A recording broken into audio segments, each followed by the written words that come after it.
Hey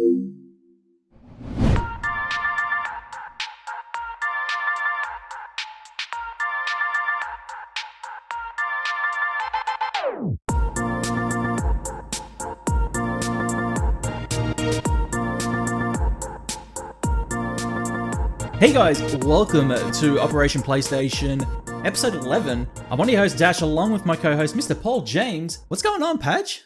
I don't know, mate. We've somehow managed to make this work after hours. I'm sitting here in a classroom. In case anyone can't tell, there's a fucking whiteboard behind me. There's a magpie trying to fly through the window. We just want to sit here and talk about a PlayStation 5, one of the best days of the year. That's right. And shit's fucking going off left, right, and centre. Anyway, let's do it.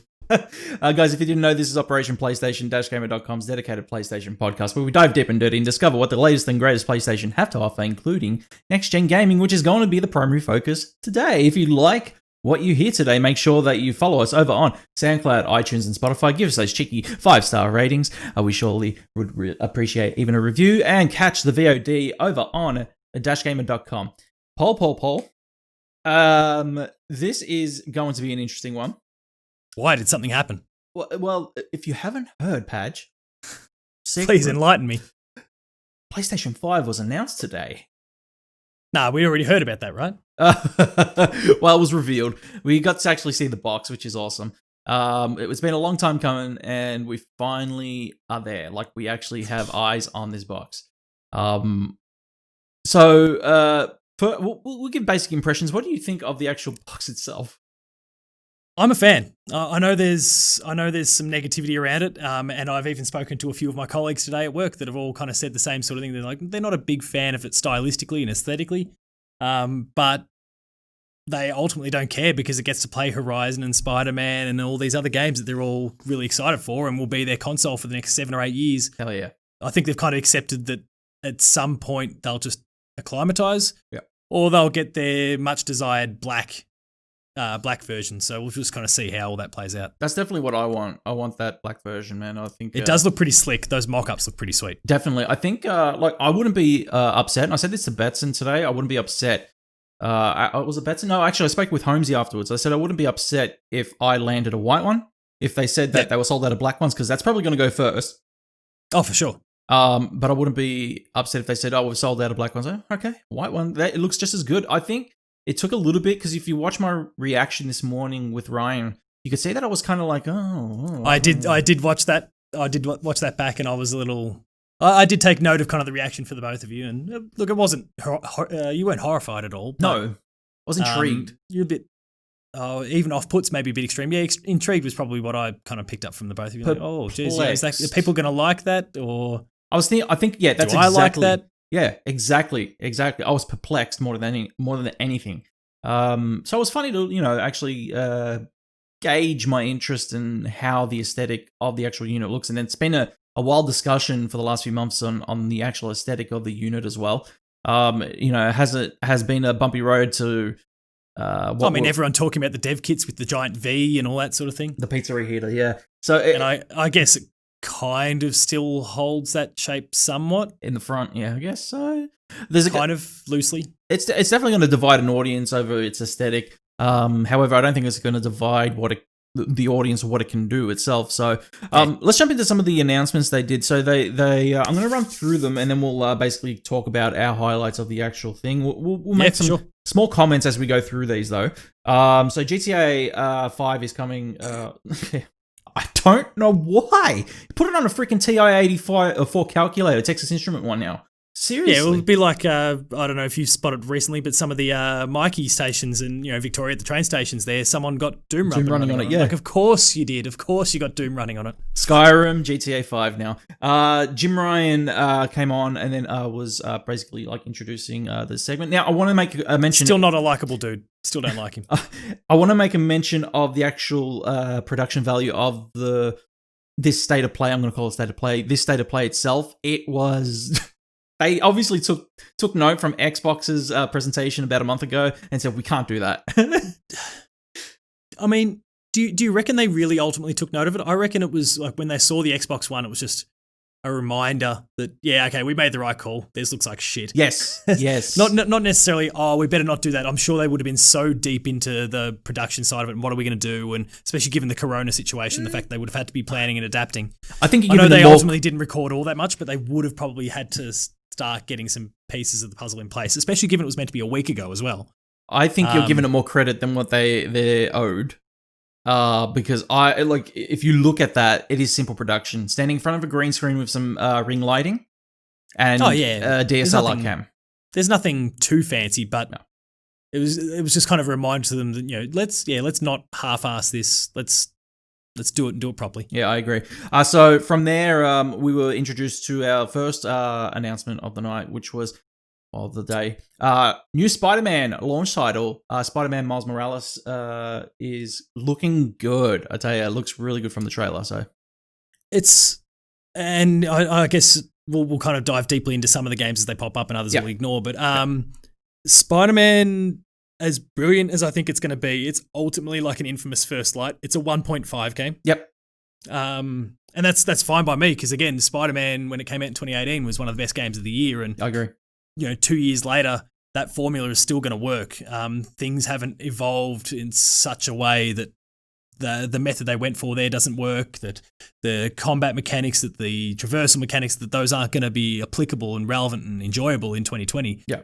On a new console, they'll absolutely still work. We haven't evolved that much in over the course of the last decade, let alone the last 48 months. So to play as Miles is fantastic. I love that the timing, like the given the horrible stuff that's currently going on in the US and around the world, to then have obviously Miles was already in the original game, but for him to just conveniently enough be the planned lead protagonist for this game, where, there's been little think pieces and stuff pop up on the internet about black protagonists and kind of not having that level of diversity. And a week later, one of the possibly the biggest game announcement from the PlayStation 5 event, certainly if you look at the hits on YouTube, it's the biggest, to be a black protagonist, that's fantastic. Yeah, so awesome news. I love the fact that we're getting to play as Miles. It was one of those things where when they had the character Miles in the first one, you could see that they were trying to establish that connection in him becoming the next Spider-Man as well, which was really cool. So now we're actually getting that sequel.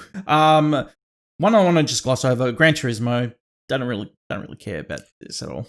Why is it not just Gran Turismo instead of Gran Turismo 7? Like this is the opportunity to turn this thing into a platform. I think it's similar to how people talk about the sports games. They could have dropped the 7, I think. I think it's dumb anyway. But Ratchet and Clank Rift Apart looked really good, dude. It looked quite really good. Possibly my game of the event.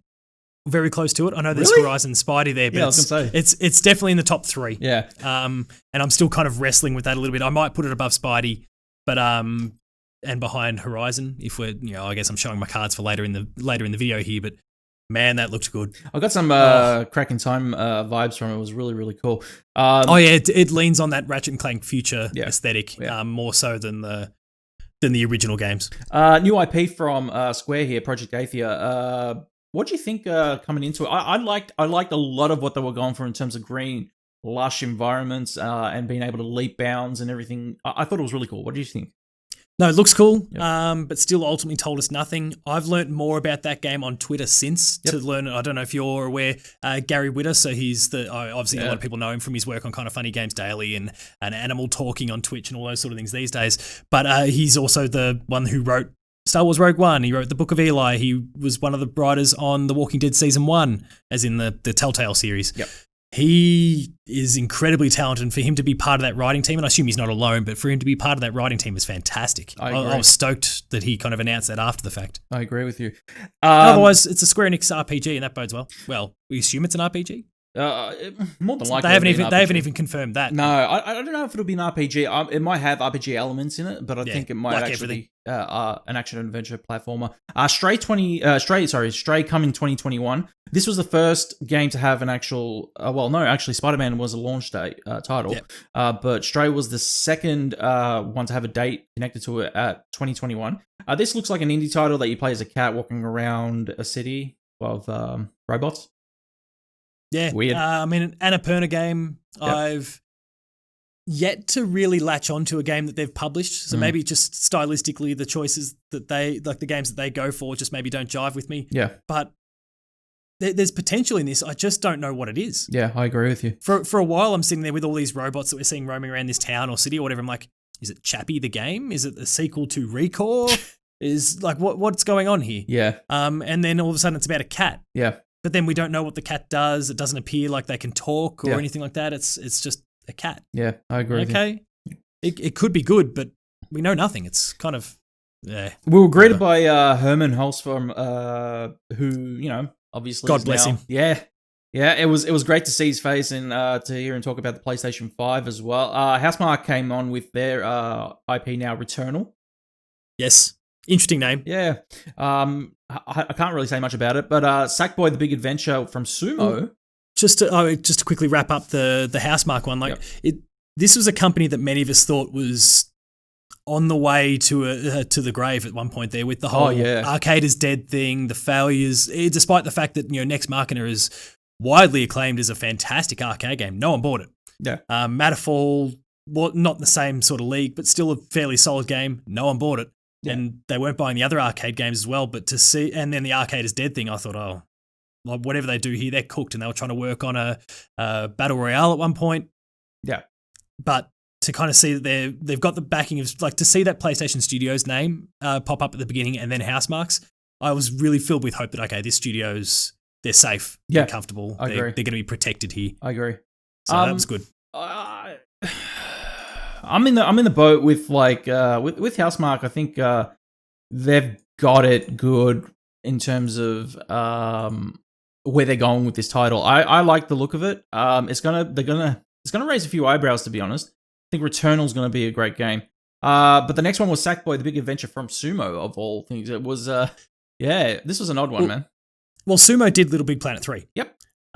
So they're not unfamiliar with the franchise, No, but at the same time, it's not really the franchise anymore either. I mean, obviously they've dropped the Little Big Planet name for starters, and it seems to be completely abandoning the play, create, share model in favor of just play. Yeah. And I get to an extent why they might do that. We obviously have Dreams now in the market, and that is a Media Molecule project. And that is so heavily leaning on the play, create, share model. And I think it's already got a small audience as it is, and presumably Dreams is going to make its way to PS5 either via backwards compatibility or a PS5 version. Yeah. And it needs every little bit of support it possibly can, and to suddenly divide the audience by putting out a Little Big Planet game where all of a sudden you've got two play, create, shares, a very small market. You're now looking to divide even further. That would have been bad news for both games. So I get it in that respect.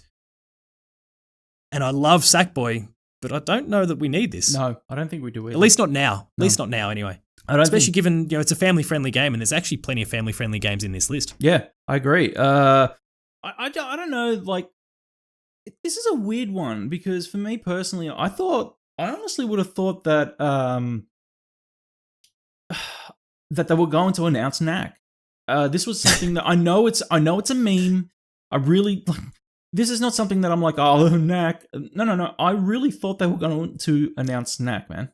But Knack 2 still never sold. The only reason, there's some inflated numbers in some regions, and I've got it, and that was purely because there was a stuff up on the day that the game was supposed to launch. The free. And it was free, and I nabbed it, and I started downloading it compared to a few people who didn't start downloading it, they just redeemed it, and Sony took it off them.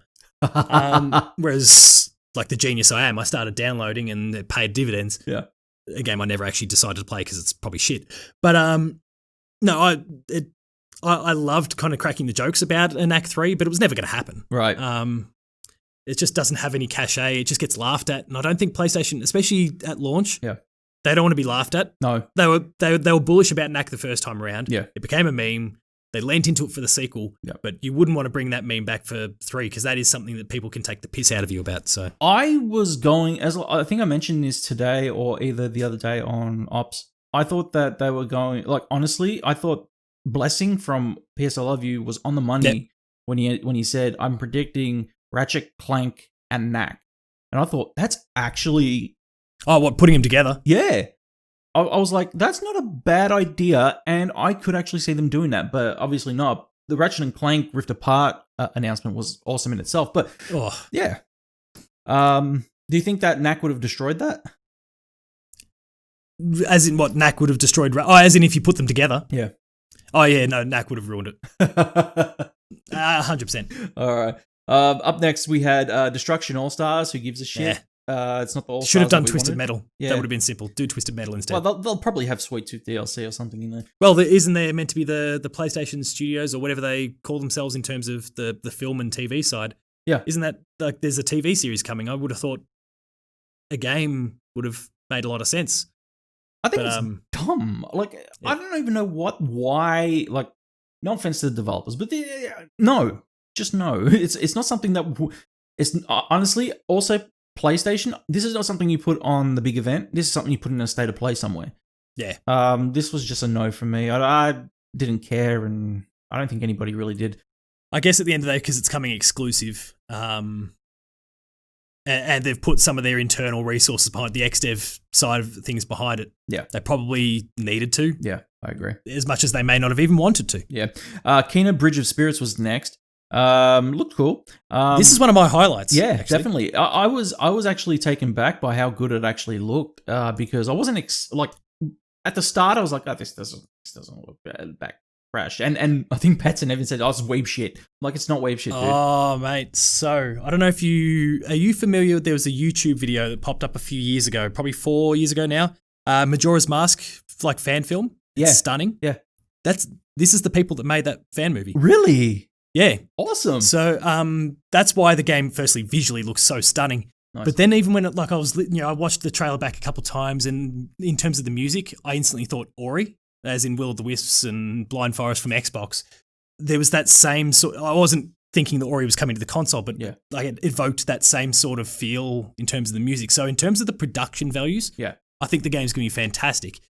And the only problem I have with the trailer, and maybe it's because of just the point that they are in development, they can't show gameplay yet.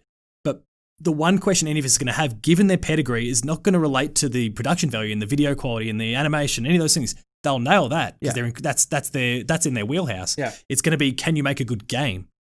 And we don't have an answer for that. Now, I want to believe they can, and that the quality and the effort that goes into the visual and audio side of things is going to be reflected in the gameplay side as well. But we've got no evidence of that. They have no track record in that space. Yeah. So that's kind of my big question mark there. Yeah. No, I agree with you. I think as gorgeous as the game is, and as really bullish about it as I now am, you can't get around that question mark. No, I agree with you. This is definitely going to be something interesting, that's for sure. Next one up was Goodbye Volcano High. This one gave me a lot of Life is Strange vibes. It's an animated one, but not for me. No. Well, I'll definitely be intrigued to play it. Like I said, I was a big fan of Life is Strange, and this kind of has that vibe.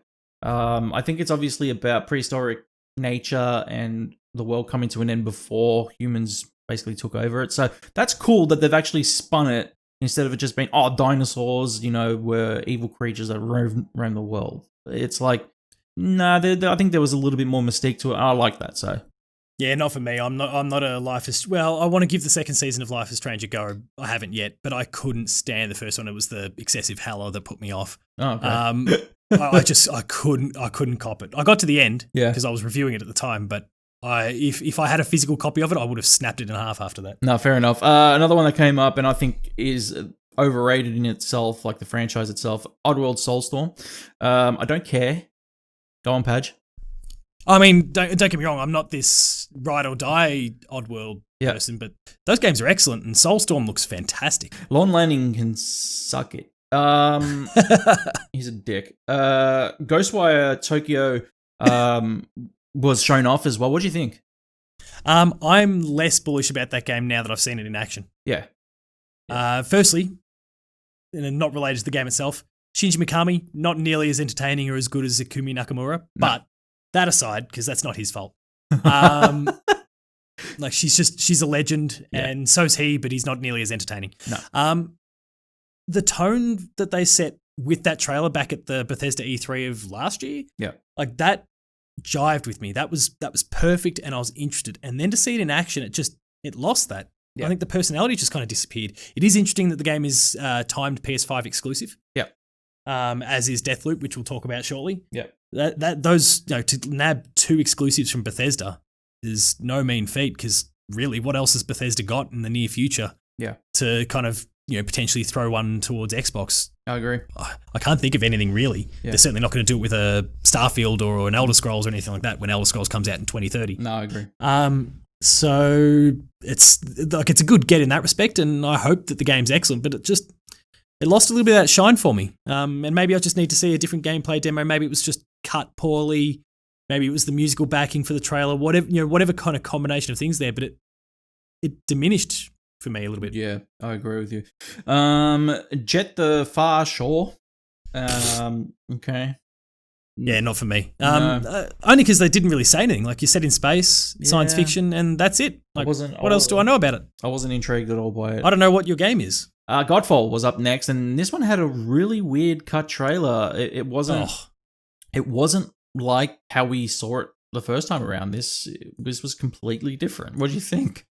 They want to turn this thing into, like, obviously the Bloodborne. The Borderlands kind of parallels have been drawn from Daydot, and that's because Gearbox is involved, and there's looting and all those sorts of things. But at the end of the day, visually, in terms of the combat, that's like Borderlands is not what this game is. No. And yet they tried to bring that same sort of style, the things that we see from Borderlands trailers, you know, dubstep and all that sort of crap.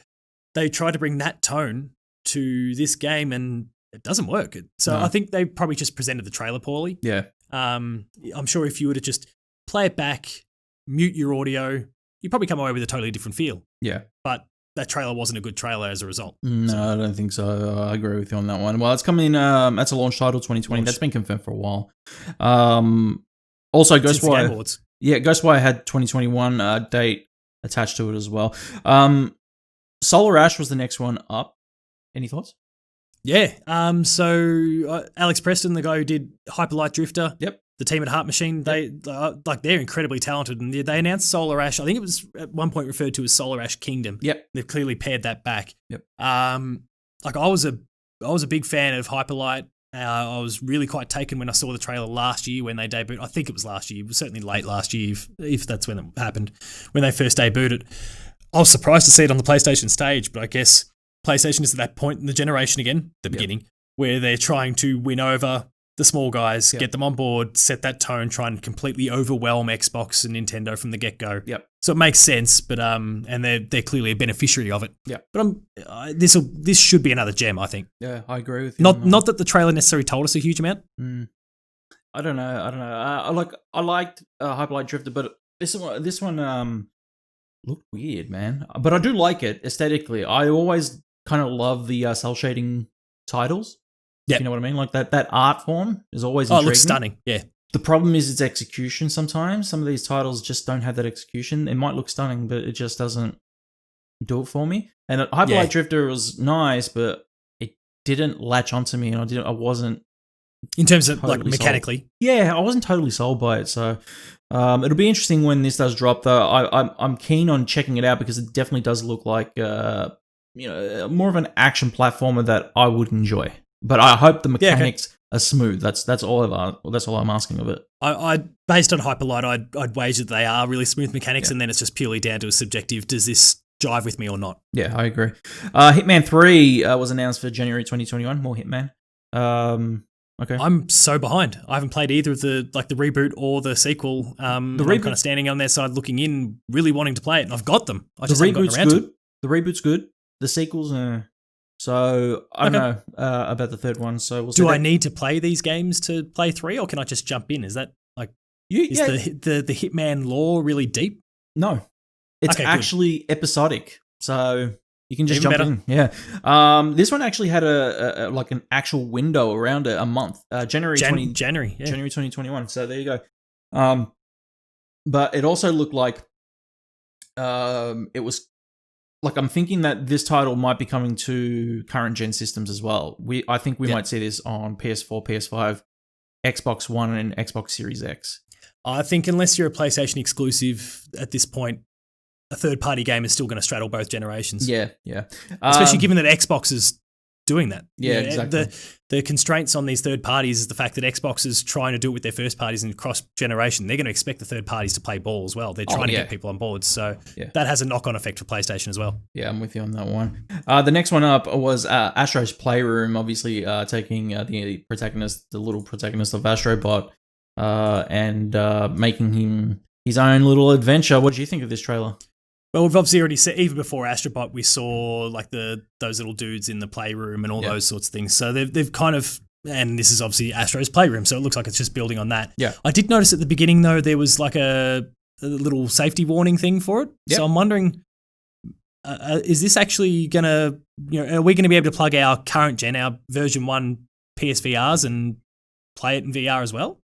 That could be really interesting. Yeah, it would be real interesting. I'm definitely. It's just that warning that kind of, and they didn't indicate anything, which makes me think that's I'm probably wrong. But that warning there is just like, why would you put it in there otherwise? Yeah, no, it'll definitely be interesting to see that. After Astrobot, Little Devil Inside, this one actually had me laughing. I enjoyed this trailer a lot. At the start, I was like, I'm not sold on this. But then as the trailer went on, I enjoyed what I saw. It definitely had some comical moments that had me laughing. Yeah, I kickstarted back to this like 5+ years ago. Oh, okay. And I'm actually quite pleased because it was only lining up for PC, but I was that into it that I was prepared to play it on PC. Yep. Now I don't have to, which is good. It is going to come to PS4 as well. They put out a Kickstarter post to everyone before, and they did say it's coming to PS4 as well. Yeah. But probably showing my hand because I backed it, but like I'm really into this game and I'm thrilled to see it coming to consoles. So awesome. Next title up was NBA 2K21. Moving on. Yeah. Bugsnax 2020 apparently. Like Bugsnax will be out in 2020. Do you care? No. The only thing I care about is how bad a job they did of the Aussie accent. Yeah, pretty much. It comes from the team who did Octodad though, which maybe bodes well for the game because Octodad was really quite cool, stupid and funny. The accent, no. So, Shu came back on screen to introduce us to Blue Point's Demon Souls. What'd you think? We knew it was coming. Yeah. It was probably the worst kept secret of the whole thing, and that includes Horizon and all that sort of stuff. It was the worst kept secret of a lot. So, look, cool. It does look really nice, but it's a Souls game, so whatever, not for me. Fair enough. A lot of people will love it. For sure. Definitely a lot of people who love their Souls titles. I think, honestly, it was one of the major announcements of the entire thing as well. So definitely good to see that Blue Point are working on that. Deathloop, what do you think? I'm actually really into this. Okay. I was a little bit put off when it came to Ghostwire, but Deathloop, obviously both Bethesda games. I'm really digging what I saw there. Like that loop, quote unquote, is really appealing to me. It's got nice personality. Aesthetically looks sharp. Looks and sounds sharp actually. Yeah, I'm into it, and it's coming this year. Yep, correct. So that's great. That'll be good. Exclusive. Next one up was Resident Evil 8. Now, before anything, I want to make mention on the stream this morning. I sat there and I looked at this trailer and I thought to myself, "This is Resident Evil 8," and I had it in my head, but I didn't say it. And I did at one moment, like I was going to say, "This is Resident Evil." Because when they had that first-person view of the protagonist pulling back the curtain and the zombie noises outside, I was like, not really zombie noises. What does that sound? But this is Resident Evil. And then because all those leaks with the wolves and all that sort of stuff, like you could hear all that stuff. It was a winter setting. Like, similar to you, maybe for different reasons, but similar to you, I just immediately was like, no, sorry. I had one moment because there was a bit of text at the beginning. It was like, his story ends or something like that, if I remember. So I thought, oh, holy shit, this is Uncharted. Like, his story ends, a new one begins or something like that. And I instantly thought Uncharted. Then when the actual game kicked in, we were no longer looking at text. I'm like, oh, no, this is Resident Evil. Yeah, okay. Yeah. Right, I'm with you. I like, at one point I was like, The Order? No, because werewolves. And I'm like, no, this is Resident Evil. So, yeah, no, it was great. I'm in, definitely. Pragmata.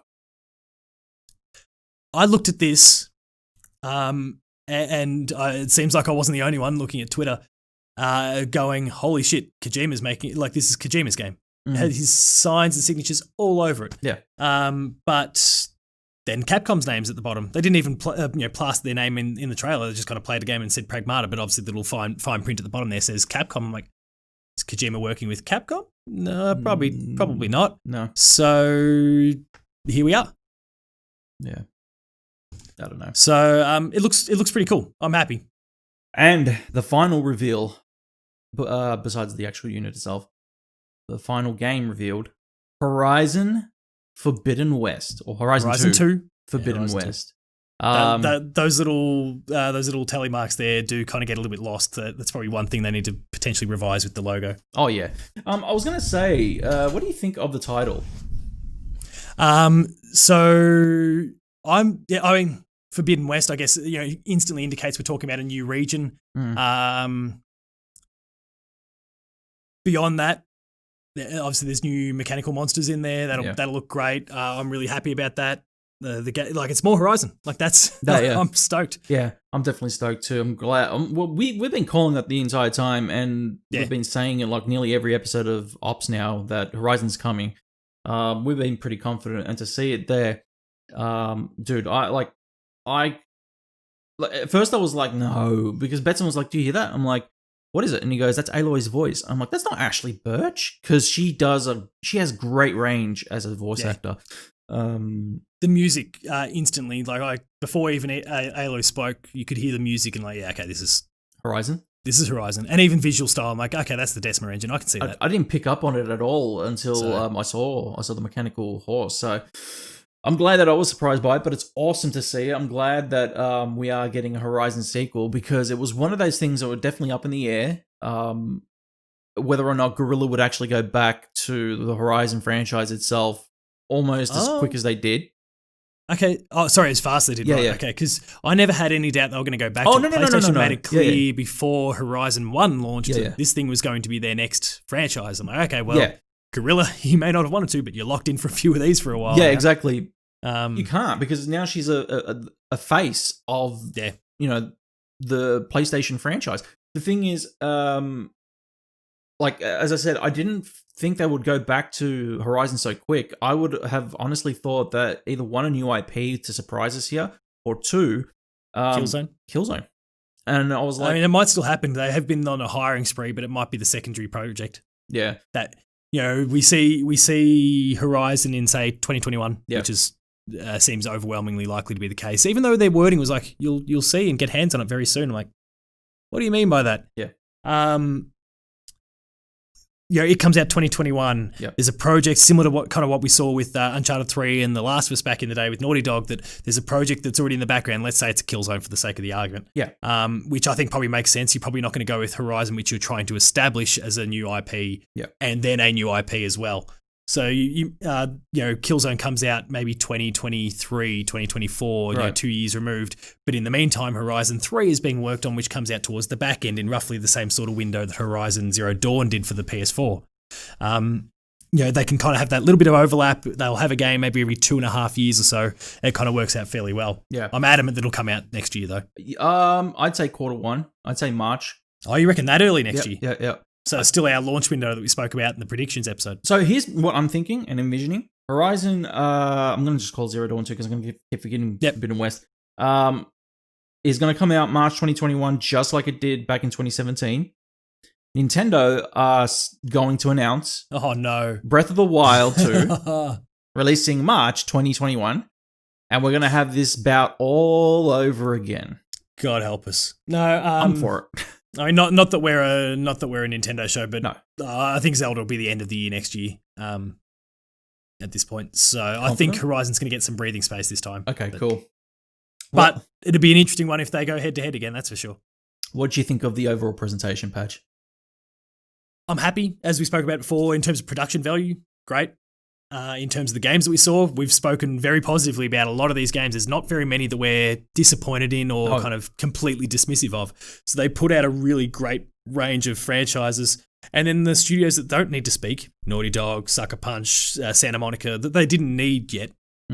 They got to sit there and sit on their hands. And in the meantime, Insomniac dominated twice. Yes. Guerrilla was able to do their thing and be that game on the horizon for the next 12 to 18 months, whatever that ends up being. Yeah. they've kind of got this nice, probably first 12 to 18 month window filled out. Demon Souls is probably going to drop somewhere in that midst as well. Yeah. So you're giving people a key exclusive probably every 3 to 4 months at this point. That's awesome. Yeah, I'm with you as well. I think they pulled this off excellently. I think it's such an amazing presentation to present in the middle of a pandemic as well. You know, given the fact that we didn't have E3 this year, it was expected that this was going to be presented this year anyway. I just feel like this is E3. This is the beginning, and it's really cool to actually have PlayStation come out guns blazing with a stacked full of titles and exclusives, which they didn't do going into this generation. Remember, they were kind of relying heavily on the third parties at the beginning of last year. Correct. Yeah. So this time they're bringing the third parties with them. Again, we're talking Deathloop and we're talking about Ghostwire. These are third party exclusive titles. Yeah. But they're bringing their own big hitters as well. So it's great. I love it. I love everything about. Digital version of the console. Yeah. Yeah. So what are your thoughts on having a physical and digital, and which one will you get? So for me, which one I get totally depends on what Xbox does. Okay. And the reason being that I want a 4K Blu-ray player to be one of my two machines. Yep. Now, if Xbox has an all digital edition as well, whether that's Lockhart or all the rumored kind of bits and pieces, well then Xbox will be my digital only one. Yeah. Because I really only want Xbox exclusives these days. That's all I've kind of been gravitating towards. Yeah. Third party stuff I get on the PlayStation. Yeah. So I just need to be able to install Halo Infinite, for example, on my digital version of the Xbox, and I'm good. Yeah. PlayStation, it gives me a bit more versatility for 4K Blu-ray, just to make sure that the discs I've already got, the Blu-rays that I've already got, are still okay. Yeah. To be able to run my PS4 games if I want to go backwards compatibility, and all I've got is a PS4 disc as opposed to a digital version. Yeah. Like, it gives me a bit more versatility in that space. I love the digital version. If I find myself buying a second PS5 at some point, which I probably will at some point, then I'll get myself a digital at that stage. But they'll work hand in hand at that particular stage. Yeah, I think that's what I'd probably do. I'd probably get the physical at first, mainly because, it just stifles us from actually having that choice of going physical if we ever... Like, I mentioned this to Betson this morning. We're in a privileged position right now as journalists who receive review codes. So we have that advantage of actually owning a digital version of it, but then there are some games we don't get. Yeah, and when we do, we're in a climate, and this is not just Australia, this is still around the world, where it is cheaper to still go to the retail store and buy the copy, because at this point, PlayStation, Xbox, Nintendo, Steam, well, no, not Steam actually, PlayStation, Xbox, Nintendo, they're not willing to undercut the retailer yet. Correct, yeah. So, or at least match them. So, yeah, we're in this situation where a new release probably won't occur with the PS5 games, because they'll be looking to squeeze every dollar out of us. Yeah. But current PS4 games are, I've seen ads for Last of Us Part 2 at $49 on eBay. Yeah. These are legit from retailers, but via eBay. Yeah. $50. Yeah. You've got to buy that thing for at least $100 on PSN. Yeah. This one comes by way of Shannon over at Press Start, who says, EB Games is now taking PS5 expressions of interest online. Last week we reported that you could head into your local store to register an expression of interest for your PS5 console. We both have done that already. But it looks like you can now do it online. This won't act as a pre-order, but it will mean you're likely to be first about pre-orders, and given all the information before they do go live in Australia, you can register your details here. It's unclear at this point if EB will give first access to those that have registered interest. The PS5 will launch later this year. A price for the regular console and the discless edition, which EB may not be stocking, has not yet to be revealed. Now, that was the other issue. No price. Padge, let's predict. What's the price? With the disc-based version, 800. Yep. No disc, 7. Okay. No disc, 7.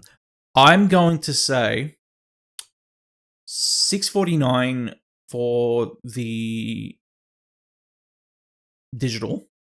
Yep. $749 for the disc-based version. However, I am also kind of leaning it towards $7.99 and $6.99. So It's in between that price range. We're between the two of us. We're talking a $50 difference here. Correct. Australian dollars, just to be clear. Any international folk. Well, Aussie dollars. There was a leak on Amazon, and it could be just a placeholder price, but it converted to the Amazon stuff. Yeah, 1,010 Australian dollars. That's Judging up, a $5.99.99 Great British Pound price tag. So if that is what they're going to convert it from, that's concerning. No, the PS4, even when it first got listed, because EB had their placeholder price at one point, and that was like $1,000 at some point, with the clear declaration that it wasn't going to be that price, but that's their default placeholder. Yeah. No, so definitely. We're not going to get the PS3 all over again. No, definitely not. Padge, I hope.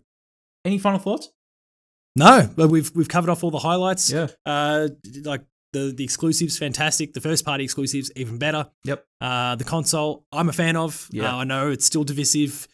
You will come to my way of thinking, everyone out there, eventually. Oh This thing is a sexy piece of kit. Yeah. No, fair enough. Guys, if you didn't know, this has been Operation PlayStation-Gamer.com's dedicated PlayStation podcast, where we dive deep and dirty and discover what the latest and greatest PlayStation had to offer, including PlayStation 5. If you liked what you heard today, make sure you follow Mr. Paul James on Twitter at Paul James Games. You can follow me on Twitter at @Gamer. Don't forget to follow the show over on SoundCloud, iTunes, and Spotify. Give us those cheeky 5-star ratings. That surely helps us out. And catch the VOD over on @Gamer.com. Patch, it's been fun to talk about next gen today with you. It's fun. It's good to actually get to talk about it, like something that we know, something that we've seen, because we've been speculating for months. We know stuff now. This is awesome. And I'll talk about it. When are we going to do it again? Like, come on, PlayStation, actually, let's go. Announce the next event. Come on, you want to know about the more of the state of play? Calm your horses. It'll happen. They announced it. They said there's going to be more. Fuck, who cares? Just tell me now. But like, give us a runway now. Just, there's going to be more July news. 16, August 20. August 21st, August 22nd. Let's just keep lining these things up. Dominoes, let's go. For those who are listening to podcasts, please make sure that you jump over to dashgamer.com and player2.net.au, as today we've got our Last of Us Part 2 reviews going live. And it's going to be quite interesting to see how that shapes up as well. But until next week, with myself and Paul on the Dash Gamer podcast, this operation is complete.